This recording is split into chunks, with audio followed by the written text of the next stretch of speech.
Greetings and welcome to the Halloween edition of the Sliders Review. And I'm here today to talk to you about The Final Destination or Final Destination 4, the 2009 movie.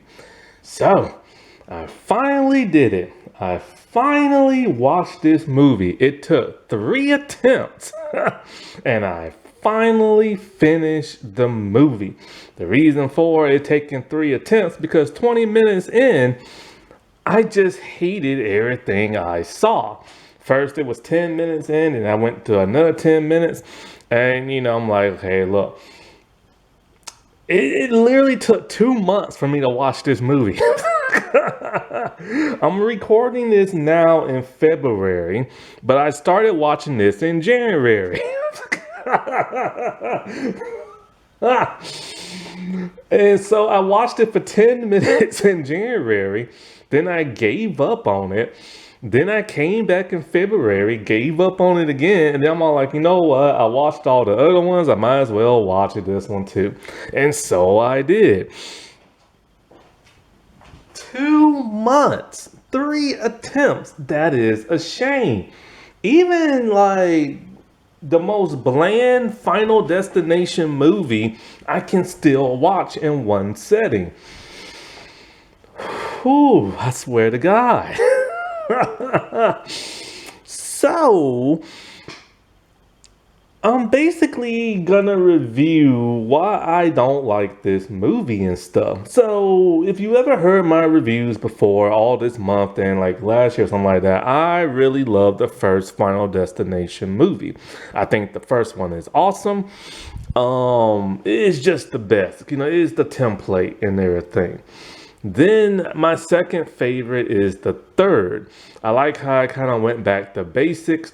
It's not perfect, but like it does it for me, Then it was a toss up between 2 and 5. I decided to put 2 in the third spot only because it's more engaging, even though I don't like that movie. The fifth one, the only problems I have with the fifth one is the 3D. The really slow pacing and over dialogue of the movie, and the deaths weren't all that spectacular. But I do like that twist ending of it being a prequel and everything. And then there's this one in last place. However, I don't know if I've seen the 6th movie or not yet because, like I said before, I'm recording this in February. And so it's a franchise I like. I just wish it would get better, but with each sequel, they kind of feel more like direct-to-DVD movies or TV movies just with a bigger budget and everything. Main reason I don't like this movie is because the 3D aspect is horrible in this movie. The deaths aren't really all that spectacular because they happen way too quick. And also, I don't like the storytelling of it and the changing of the rules. And there's a reason for that. It's the same writer and director from the second movie, and I really don't like that movie. I don't like how they keep changing the rules and the premonitions and divisions and stuff like that, and making more than one person have the visions and stuff. So the director is David R. Ellis, may he rest in peace, and that of Eric Bress. And so when it comes to that of David, I do like some of the movies he has directed, but he's mostly was mostly a second unit director. So a second unit director is a person who mostly does the action in the movie. He did Harry Potter and the Chamber of Secrets. That's my all-time favorite Harry Potter movie. He was on Second Beethoven. I love that movie. And so they mostly do action and stuff, right? But he's done mostly period pieces, family movies, supernatural type stuff, paranormal type stuff, stuff like that. And so and second unit directors also direct whenever the main director for whatever reason isn't there, or they have to clean something up in the directing part. And so As for the writer, Eric, he hasn't had that many projects, and I can kind of see why. I don't like their formula and everything. So originally, Eric was supposed to write, and originally the original director, James Wong, was supposed to direct, but he was doing that Dragon Ball Evolution movie. Boy, I bet he wish he never did that. And so, like, they brought back like David and stuff for the second movie. Now, my thing about them is that you can tell it's one of their movies and stuff because it's very similar to that of the second movie. The rules are kinda like twisted around a little bit. It's not a complete change. Like they do stay close to the rules, which I appreciate because the rules are important. And when you start moving away from the rules and start doing whatever, then it feels like a completely different movie. That was a little bit of a problem I had with that of the third. But like I said before, you to keep doing the same thing, it will get kind of boring to some people, but you still gotta keep to the rules. And so like, but they twist the rules just a smidgen, you know what I'm saying? And not only that, but one thing they change is the premonition visions and stuff. They did the exact same thing they did in the second, just a different point of view.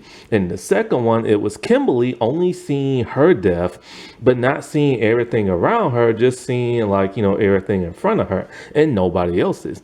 Here, George can see everybody's death, but instead of it like, you know, it's similar to what it kind of is in the first one. It's like clues. But now because of the 3D aspect of it, it's one object coming towards the screen and you kind of got to figure out what the heck it's like talking about and stuff. And that's just really weird when they did it in that type of like view and everything. I don't like that. I hate the 3D ratio aspect of it and stuff. It just isn't good. And that's why one reason I didn't like the depths in the fifth one, because of the whole 3D thing.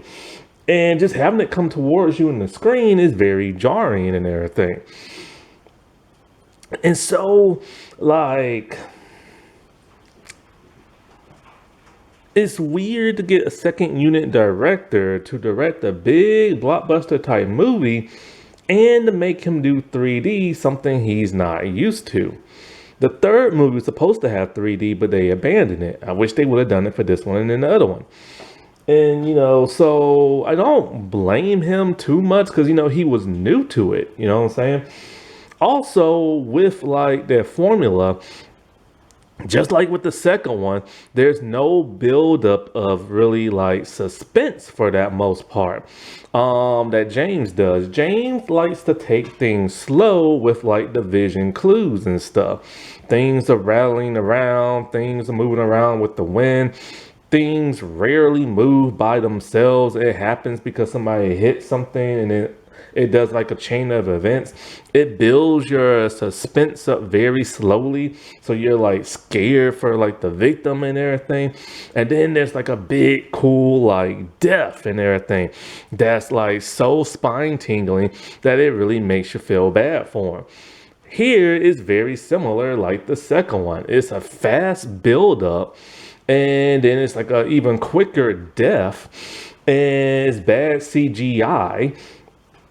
And not only that, but there are death fake outs. I hate death fake outs. They did the same thing in the second movie. It will like start building up with the clues and the vision. Okay, like, okay, this object knocked down, this object spilling this. Okay, it's gonna do this to this person. So you're waiting for it to happen. And then nothing happens. And the person just goes outside and dies randomly. I hate when they do that. They also add in like humor to like the death sometimes, like with the racist dude and the boy at the barbecue and everything. So you can tell like there's similar formula and everything. Also with their formula, for some bizarre reason, they keep trying to have the black guy kill himself. Why? In the second movie, you have the black guy whipping out a gun, pointing at people, then trying to kill himself, but because it wasn't his time, he can't die. Then you have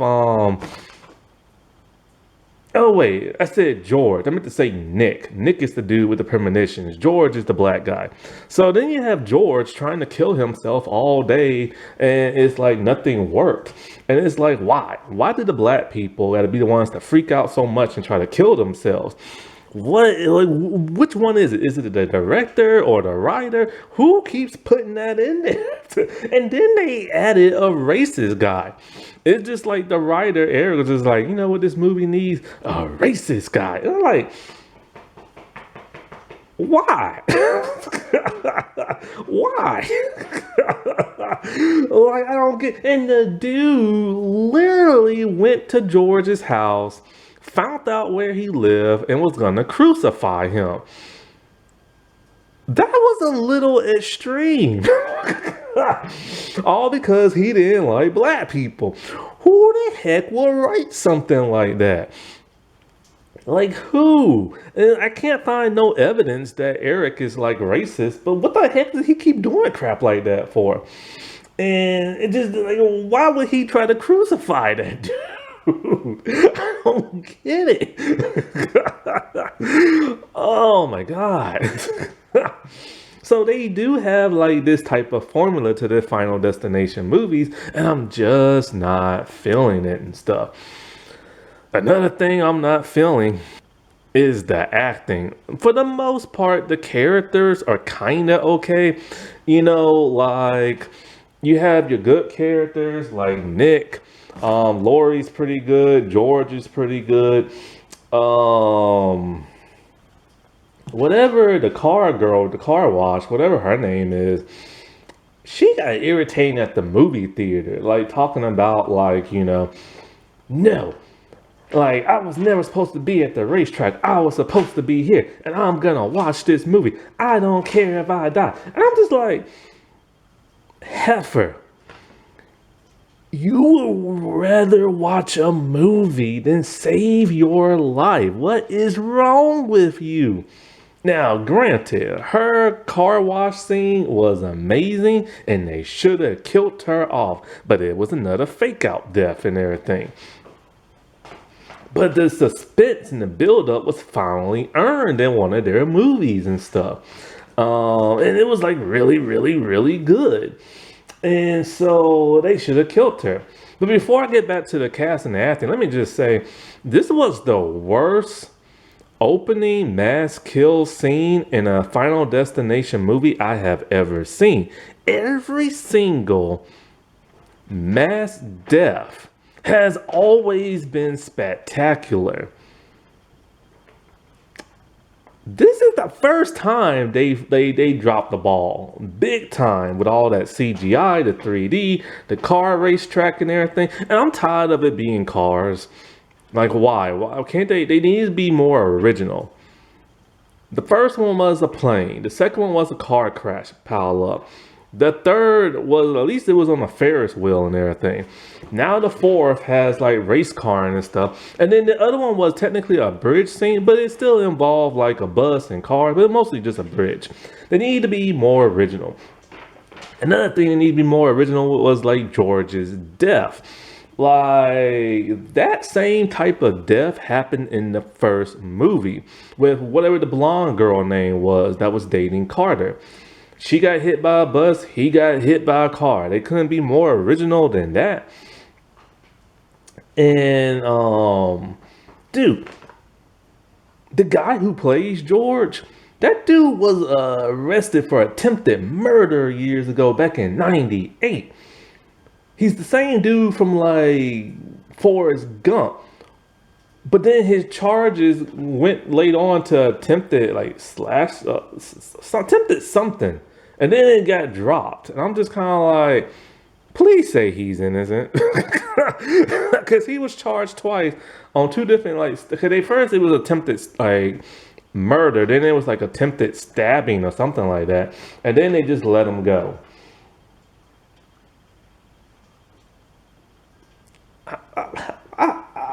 Moving on. But back to the cast now. So when it comes to the cast, the acting is atrocious throughout the entire thing. And the only people who can kind of act, they the ones who barely have any screen time, and they the ones who like die pretty early. And I'm just kind of like, how did these people get this role? This, like Nick's acting reminded me, not so like his is almost as bad as Kimberly's, but at least it wasn't that bad. But she was just boring. Here, this dude and Sam was a little boring, but he was okay. But my God, Nick was horrible and stuff. And Lori was horrible. And everybody else was horrible and stuff. And it's like, when it comes to the casting, they mostly get television actors and actresses and new up and coming movie stars. And when I looked at their profiles, these were some of the first projects they was a part of. So, okay, that kind of explains a little bit why their acting is so bad. And that's the problem with horror. After a while, when you start to get to more sequels and everything, they just start to get new up and coming people. They never really get nobody established no more. And it really shows in this movie. Like, my God, that acting. And it's hard to invest in the movie when the acting's bad. And the plot is bad. And the CGI is bad. And the 3D is bad and everything. And I don't know how I feel with them using the twist of the third movie. Like, you know, you have your big premonition mass murder scene in the beginning, then all of a sudden, then you got one towards the end of the movie, and now they have to cheat death once again. If that would have happened, say, like in the 10th movie, you know, far down the line, fine. But like doing it right after the next movie, the last movie did it, that just seems like desperation, like you couldn't think of nothing else. And even that death scene sucked and everything. I still can't believe the movie girl was talking about she wants to watch the movie and all this and that. And like, so, but at least they corrected the mistake of the third movie. One thing that pissed me off the third movie is after the big death premonition, they try to save themselves and can't, and the movie cuts off. You don't know if nobody survived or not, because you really don't know. And I'm just like, that always pissed me off. Here, they actually show everybody died. So I'm like, okay, at least they showed that. And at least they killed this cast off, because this cast sucks. Going into this movie, I only knew, like, Nick, what's that dude's last name? Is it Zano, I think? I remember him from the Arrowverse. He was Steel. And I remember Krista Allen. I remember her from 2 episodes of High Tide. High Tide was a great show in the 90s. It's on Roku TV for free. Go watch it. And I remember her from Baywatch, and that's about it. And I remember the black dude from Forrest Gump, and that's about it. I forgot what I was gonna say next. But another thing that kind of bugs me is kind of like 2 people having visions. Like, I don't like that. I like only when one person's having it. You know, one person only. Because, like, they did that crap in the second movie with Roy. Now I remember his name. The crackhead dude. And he had, like, a vision of, like, the man with the hooks. And I'm just like, no. The premonition person's supposed to be having the vision clues and stuff. And they did that crap here again with Lori. Now, they technically did it with Claire back in the first movie. And yeah, I saw the Easter egg with her name in it in this movie.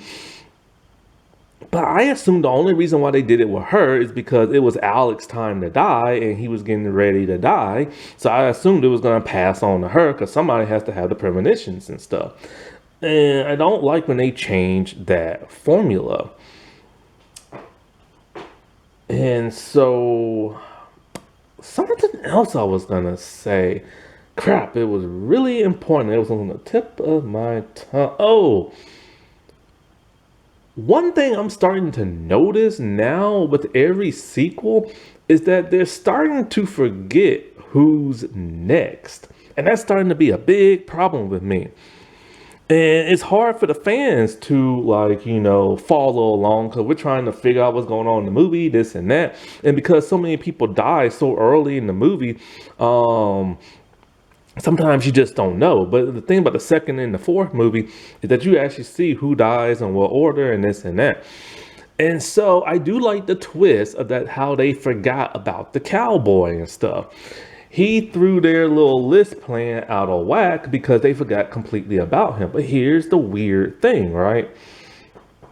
Okay, so Hunt. Oh, let's see, Hunt. Yeah, after Hunt dies and everything, it's supposed to be the car wash girl. But then Lori intervened, and then it's supposed to go to George, but they forgot about Cowboy. So Cowboy dies, so it's supposed to go to George next, right? That's why George couldn't die when he kept trying to kill himself. And so George died. And so after George, it should have went to Lori because she was next on the list. Um,